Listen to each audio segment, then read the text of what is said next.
ಶ್ರೀವಾಣಿ ಮನೋಬುದ್ಧ್ಯಹಂಕಾರ ಚಿತ್ತಾನಿ ನಾಹಂ ಚಿದಾನಂದರೂಪ ಶಿವೋಹಂ ಶಿವೋಹಂ ಎಂಬ ನಿರ್ವಾಣ ಷಟ್ಕದಲ್ಲಿರುವ ಶಬ್ದಗಳನ್ನು ಕೇಳಿದಾಗ ಸಹಜವಾಗಿಯೇ ನಮ್ಮ ಮನಸ್ಸು ಶಿವಸ್ವರೂಪದ ಅನುಭೂತಿಯನ್ನು ಪಡೆಯಲು ಸಮರ್ಥವಾಗುತ್ತದೆ. ಈ ಶಬ್ದ ಸಂಪತ್ತು ಮನುಷ್ಯನಿಗೆ ದೊರೆತಿರುವ ಅಮೂಲ್ಯ ಮುಕ್ತಿ ಸಾಧನವಾಗಿದೆ. ಈ ಶಬ್ದ ಸಿರಿಯು ಪ್ರಾಣಿಗಳಿಗೆ ಇಲ್ಲವಾದರೂ ಅವುಗಳ ಸಂತಸಕ್ಕೇನೂ ಕೊರತೆಯಾಗಿಲ್ಲ.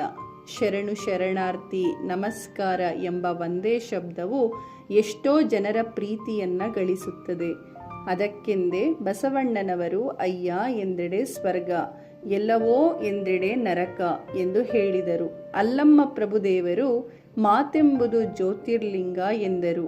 ಮಾತಿನ ಮರ್ಮವನ್ನು ಅರಿತು ಹಿತಮಿತವಾಗಿ ಸಂದಬೋರ್ಜಿತವಾಗಿ ಬಳಸಿದರೆ ನಮ್ಮ ಜೀವನವು ಸ್ವರ್ಗ ಸದೃಶವಾಗುತ್ತದೆ.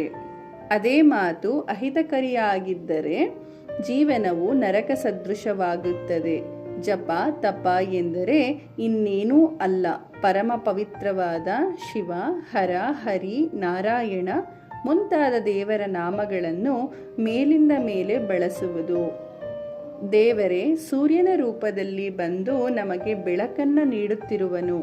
ಹೀಗಿರುವಾಗ ದೇವರೇ ಇಲ್ಲ ಎಂದರೆ ಬೆಳಕೇ ಇಲ್ಲ ಎಂದಂತಾಗುತ್ತದೆ. ಸಂತರು ಶರಣರು ತಮ್ಮ ಬದುಕನ್ನು ಇಂಥ ದಿವ್ಯ ಬೆಳಕಿನಿಂದ ತುಂಬಿದರು. ಇಂಥ ಶಬ್ದದ ಸಾಮರ್ಥ್ಯವನ್ನು ನಾವು ಬಳಸಬೇಕು, ಬೆಳೆಸಬೇಕು.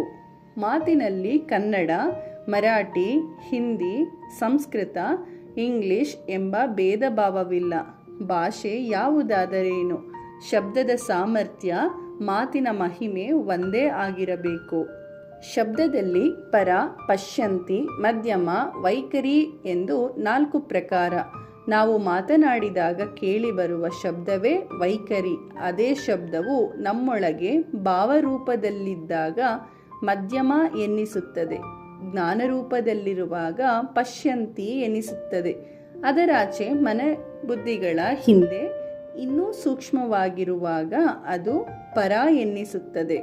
ಪರ ಎನ್ನುವುದಕ್ಕೆ ಯಾವುದೇ ರೂಪವಿಲ್ಲ. ನಿಶ್ಶಬ್ದ ಬ್ರಹ್ಮವದು.